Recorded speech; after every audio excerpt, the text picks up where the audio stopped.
Now, during the holidays, children in South Africa have more time on their hands and become exposed to things they wouldn't ordinarily be exposed to when they are scheduled to be at school. Now, during the start of the holidays, parents and community members in the Western Cape raised concern at the crime levels in the province, and their kids are actively being recruited into gangs and criminal activity. Let's talk more about the vulnerability of children during the festive season with Director of Molo Songololo, Patric Solomons. Patric, a very good morning to you. Thank you so much for your time and for joining us. Now, as many children write letters to Santa during this time of the year, the children in Mitchell's Plain were writing letters to the National Commission as well as to the President about keeping their community safe, about asking for more police visibility and ensuring that they're able to play out in the streets without being in any kind of danger.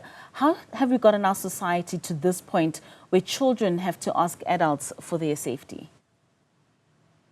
Well, I think it's wonderful that children are bringing to our leaders their attention on the situation that children experience in local communities. Crime is a big problem. It is like Mitchell's Plain, all over the Cape Flats, and also all over South African towns and townships. So it is quite welcoming to see that children are raising their voices and are trying to bring to the attention the situation that they are facing. So that is quite good. But yeah, crime is a big problem and a challenge for all of us. And during those holidays, of course, we have more and more children at home and more and more children being unsupervised for long periods of time. And that is when they also, their vulnerability increase. So it's a big concern that we have. We have seen in some communities that a lot of community organizations and members are taking precautions and are also keeping an eye on various programs and also organizing sort of school holiday programs. So that is very encouraging as well. And what specific risks are children exposed to during this time of the year? Well, it depends, of course, on the age of children. So one of the big problems we have is also children go missing, of course. That is important. So they would go missing for a few hours or a day or so because they go with their friends and they go roam around, they go seek some place where they can be entertained or find water, go to a swimming pool, go to the beach, and then they go missing. But most children do return. With some older children, we find that they also go missing, particularly of teenagers, girls in particular. And we have seen in recent times there seems to be an increase in girls going missing for a day, 2 days, or a weekend, or a couple of days. Not so long ago in the community of Delft, we had a meeting with all the role players because there was increased reports of girls going missing. So we have called them all together and we tried to figure out why girls go missing.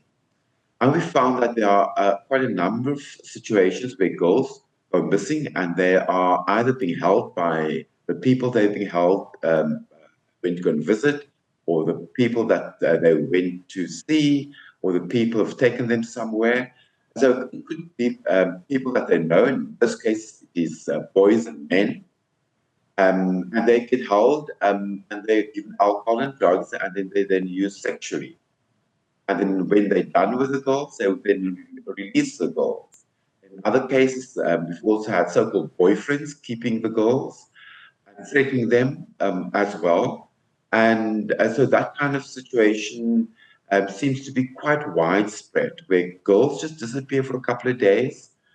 And in other cases, we found that sometimes the parents know who have taken them, who they're with, for example. It's the so-called boyfriends of the girls. And but the reason we find that for them to disappear and not return home is for sexual purposes. So it's either boyfriend use them for sexual purpose, or a group of boys or men use them for sexual purpose, or in a few cases we've seen that the girls are actually being prostituted. Yeah, so that is a big concern that we have, and we have seen increased reports of that kind of activity taking place in our local community.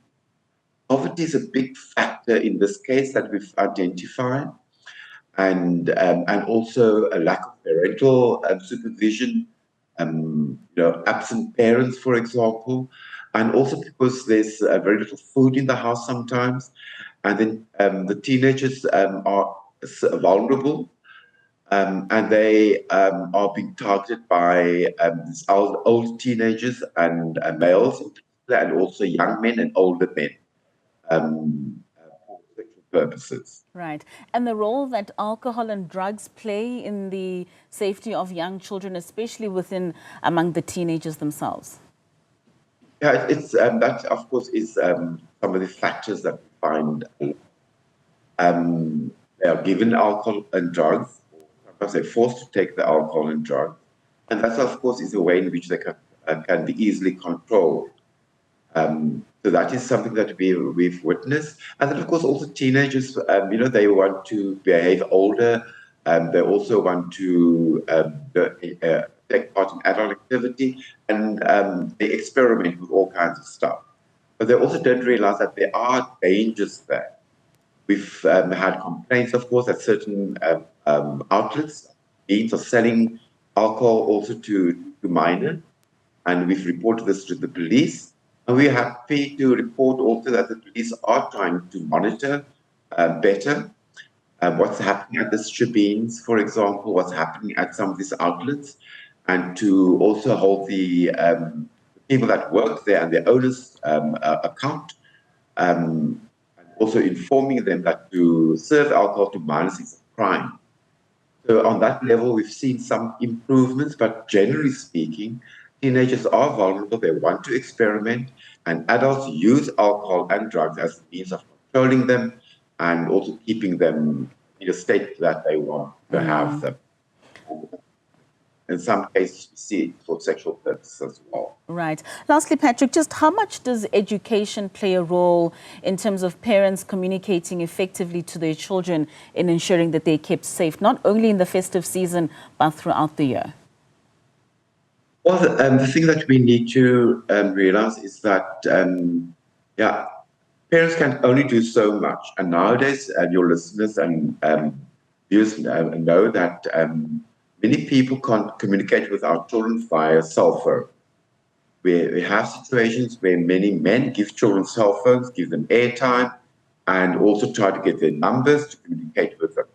So even in situations where parents do provide good supervision, there's good communication going on, there's no signs of any sort of need for concern, we still find that certain adults still can contact and maintain contact with children by their cell phone. So that is something that we've seen is on the increase. Adults communicate with children and with teenage girls in particular by cell phones for sexual purposes. They would groom them, they would deceive them, they'd make all kinds of promises with them.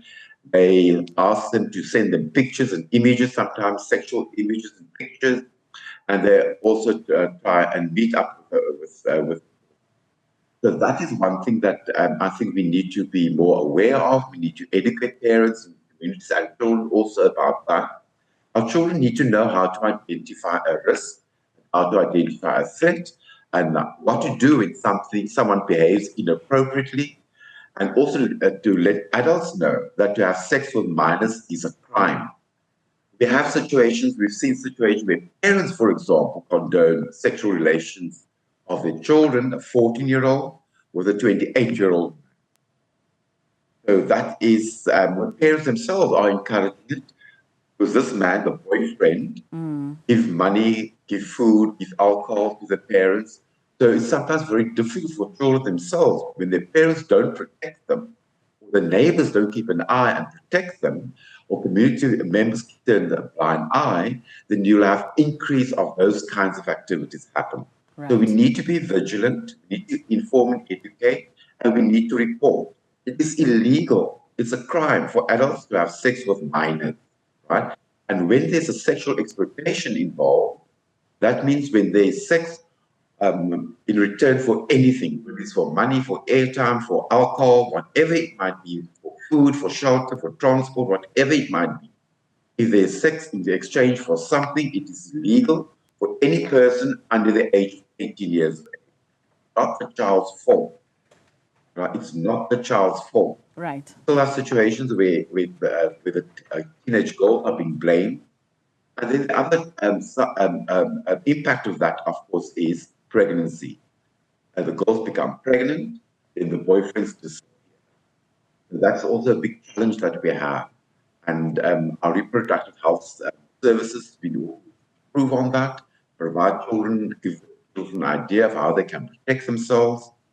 And especially children who are sexually active, we need to really improve our education around reproductive health at level and make sure that our sexual health services are readily and easily available for teenagers and young people. Okay, Patrick, thank you so much for your time and just giving us that input, a very concerning issue around the safety of children, not just during the festive season, but throughout the year. That was Director of Molo Songololo, Patric Solomons there. Thank you so much for your time.